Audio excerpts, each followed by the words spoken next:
What is China's official stance on Tiananmen Square? What is China's official stance on the Tiananmen Square protests? This question leads us into a complex and sensitive topic. The events of 1989 are viewed very differently in China compared to the rest of the world. The Chinese Communist Party describes the protests as political turmoil or counter-revolutionary riots. They claim that the government's actions were necessary to restore order and maintain stability in the country. In China, the narrative surrounding the protests is tightly controlled. The government does not commemorate the events in any public way. Instead, they enforce strict censorship on all discussions related to the protests.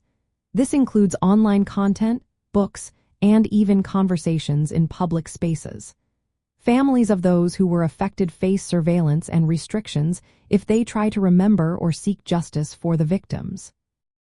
For most people in China, the anniversary of the protests goes by without any public acknowledgment.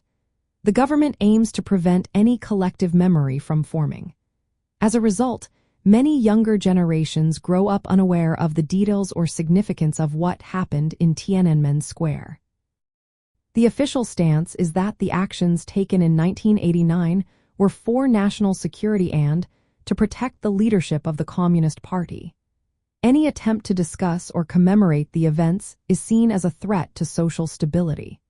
This approach is evident in the ongoing suppression of remembrance activities, not just in mainland China but also in Hong Kong. The Chinese Communist Party actively works to shape how the Tiananmen Square protests are remembered, or rather, not remembered.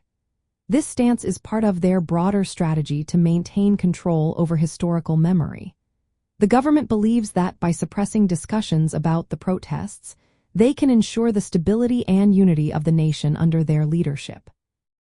In summary, China's official stance on the Tiananmen Square protests is that they were a necessary intervention to maintain order. The government actively prevents public discussion or remembrance of the events, reinforcing its authority and control over history. This approach is viewed as essential for the continued stability of the nation.